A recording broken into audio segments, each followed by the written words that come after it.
dance for joy or lust or anger, and every time. Welcome to Sensible Secondhand Classics, the series where we look at practical and sensible cars that you can buy but are over 15 years old for a budget of between £1,000 and £5,000. This is a 1996 Mercedes-Benz S124 E280 estate. But is it any good? Should you care? Let's find out, shall we?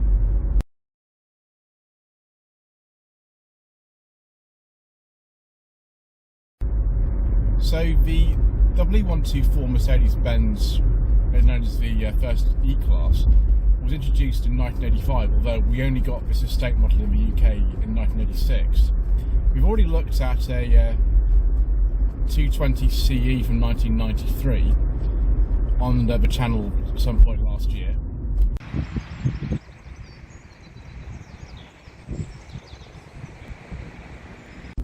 That was owned by another Matt, who was from the Not a Proper Classic channel, and that was very nice. This though is a bit more kind of me.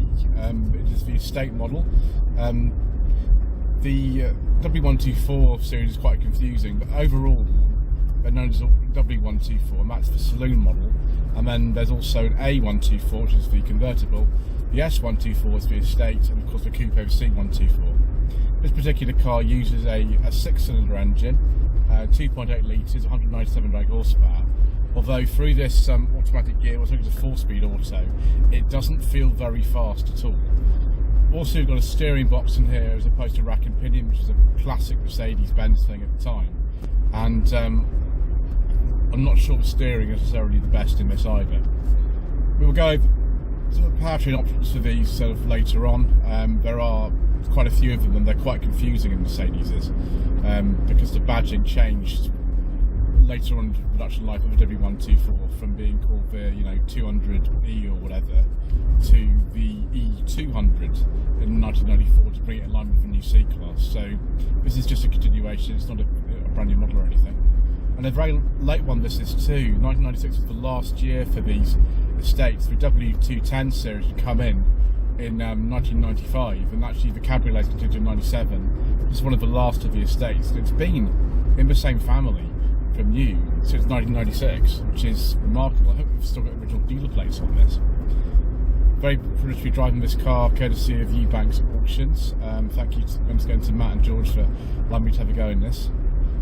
It feels very sort of stately, and it's not the sort of car that you'd hurry in. It's not the sort of car you'd rush down the road in. It's the sort of thing that you cruise on the autobahn and go to the auction to pick up furniture and things like that. It's that sort of car, and they do have a reputation for longevity, which is deserved. Although there are some issues with these that we'll go into later, but it just feels a much more sort of relaxed pace of life in this. You feel like you're not having to try too hard. You know that you are a successful person and that you don't need to keep changing your car very often, and you can have one of these for a long time. And it's like a sort of old jumper. It will just be there for you. It's maybe got some holes in it, maybe it's a little bit worn out, but it's still very dependable, and it's very, very comforting. And I think actually that's the sort of feeling you get one of these. The main rival of this would probably be something like a Volvo 240, up to about 1993, and they do sort of feel quite similar in character. The sort of person who would have bought one of these might have also considered one of those. Not the most sort of up-to-date designs, although the drag factor on the 200T when it came out in 1985 was 0.28, which is remarkable considering the way they look. The development of these cars lasted from 1977 to 1985. It was a remarkably long development, and one of the most thoroughly engineered cars of that sort of time. Similar to the C-Class, actually, they had a very long development cycle as well, and this very much feels like a sort of larger first generation C-Class.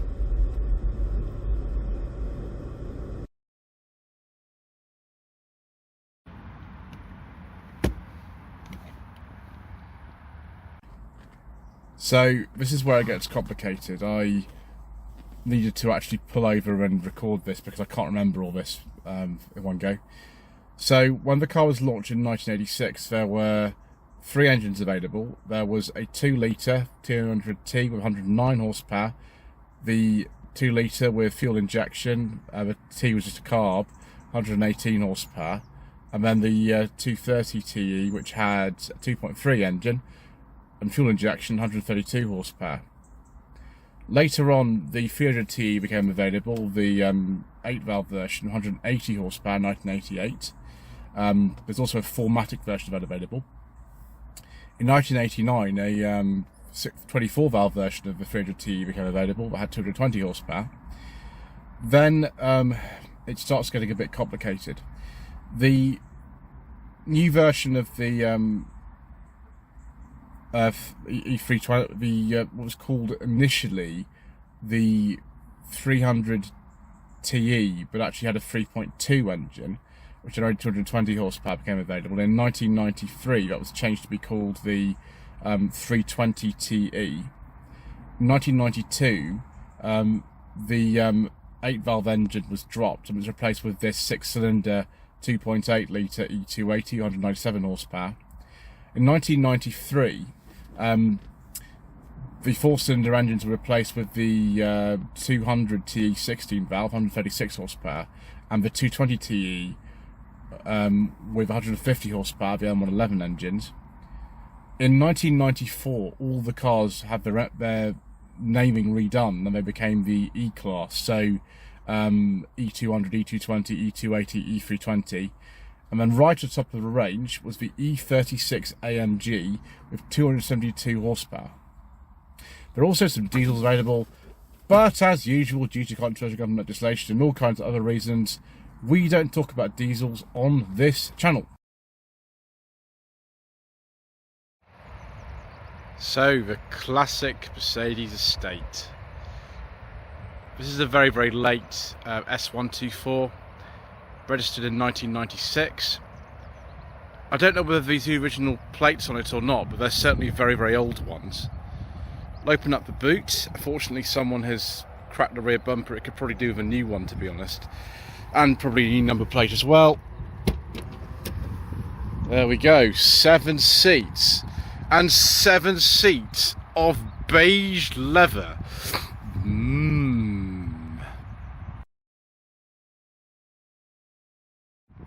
Yes, they sort of fall out of fashion, rear-facing seats in cars now.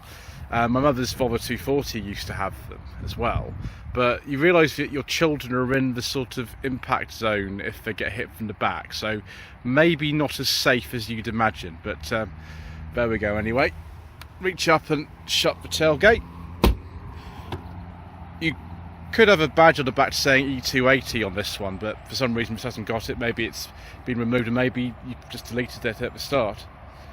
So the big problem on these is really obvious actually. It's not so bad on this side, but if we go to the driver's side, we'll see that the front wings are not in the best condition. Yeah, not in the best condition really, but never mind. Front bumper again, probably could do with replacing or repairing, but it's still 161,000 miles and it's getting on for like 28 years old, this car, so it's done okay, hasn't it? They only want between £1,800 and £2,800 for this car as an estimate on the auction, so you know, to me that doesn't sound too bad really. Same family owned this from new, which is crazy, isn't it? So open up, more beige leather and wood and electric seats. Mercedes-Benz even to this day use a sort of familiar pattern to sort of actually move the seat so they're not running on the doors. Also, typically Mercedes of this era is we've got the indicator and wiper sort. It's a combined unit on one side. Mercedes still have this, but it's normally on the left-hand side, and this car it's on the right. And there's the cruise control lever as well, again a classic Mercedes thing. So yes, being familiar with the C124, we had a Sensible Secondhand Classics last year. It's all very kind of basic really in here and a bit sort of austere, but all very well made. This car I think does have the air conditioning. It's actually dual zone climate control in the way in here. I think the ECU buttons are eco mode, so it does have it. Not all of them had that. They had dual zone heating and ventilation, I suppose you could call it.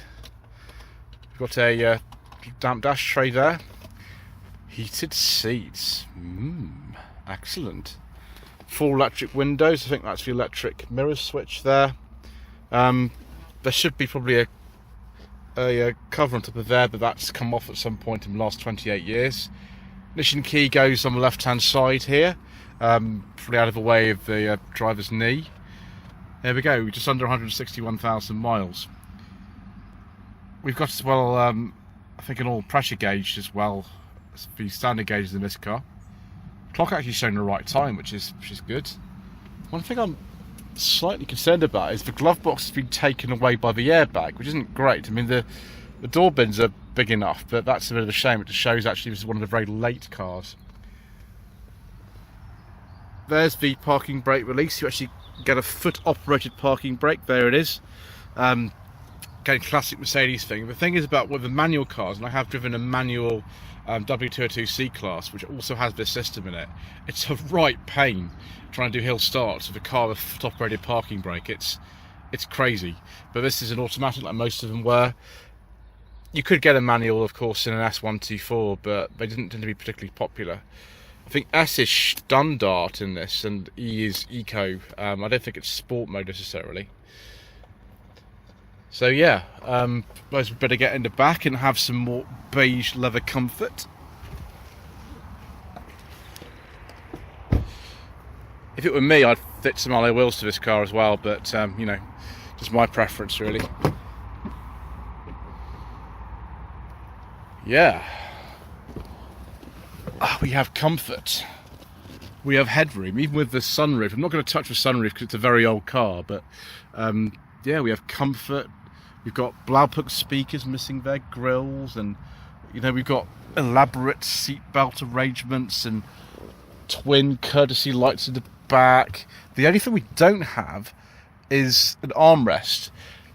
The headroom isn't actually as good as in the saloon. The Estates do have a slightly higher rear seat in them in the saloon, so it's a little bit higher, which is fine. It seems very similar in here to like a Volvo 240. Those are surprisingly kind of cramped cars. Seat is kind of coming apart a little bit, but it's on 161,000 miles. Never mind, it's not a big problem. Yeah, you can get ashtrays on either side. Isn't that fancy? And more wood, of course.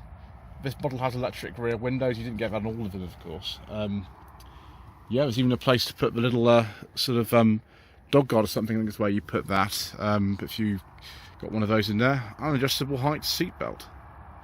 Wonderful. Bei Ölstand über Max Gefahr von Motorschäden. To avoid damage to engine, oil must not exceed max. Very good. So chain engine, longitudinally mounted rear-wheel drive car, of course. We've got manifold, you can see there. Pretty reliable. I think some of these six-cylinder engines did suffer from head gasket and things like that. The later M111 four-cylinders in this, which would be the E200 and E220 models, after about 1993, those aren't the best engines. I have driven a C-Class where they had a blown head gasket one of those, and it wasn't fun. But yeah, these six-cylinders, generally they are pretty good as long as you look after them. There is a website that I looked at, Honest John Classics, and there's a huge list of things to look out for when buying one of these cars on one of those, but I'll link to in the description below. Yeah, we've identified this as the first thing. We'll go over some of the stuff, but there is a longer list if you are seriously looking at one of these cars. But generally, there's a remarkably high survival rate for these, and they seem to be undervalued at the moment for some reason, these cars. I don't quite know why. Maybe it's because there are so many of them left and people just kept them running. Anyway, let's go out for another drive, shall we, with this 197 brake horsepower six-cylinder engine.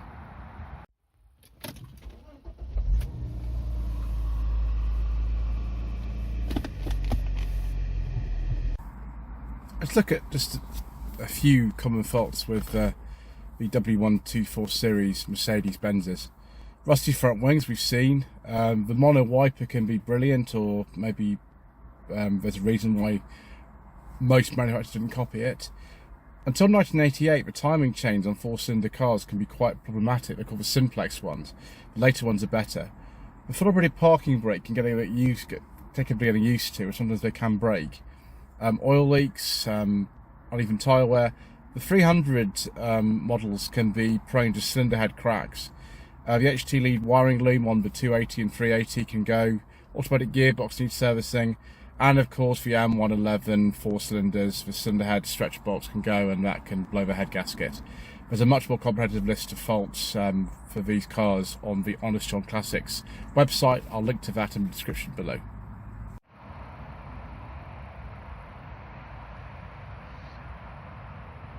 The guide price of when this goes up for auction is, I think, £1,800 to £2,800 on this.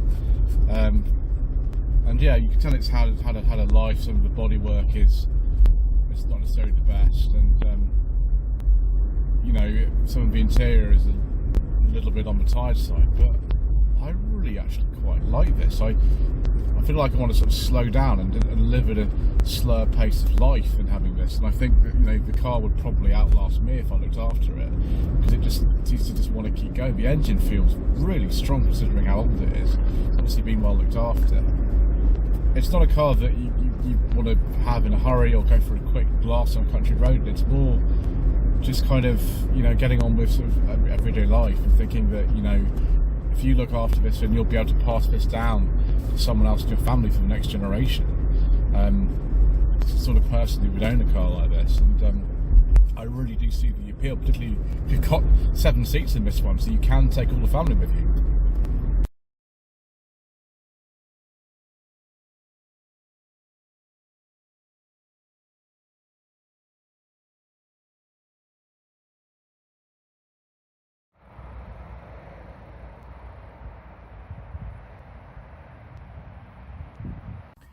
So viewers, after all that, should you consider a very, very nice S124 Mercedes-Benz estate?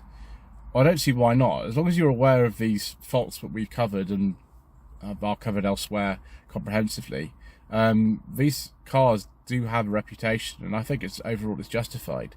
The fact that this car's been in the same family for something like 27, 28 years is just remarkable, and it's typical of the kind of ownership that these cars have had. It's a bit scruffy around the edges, but that's okay.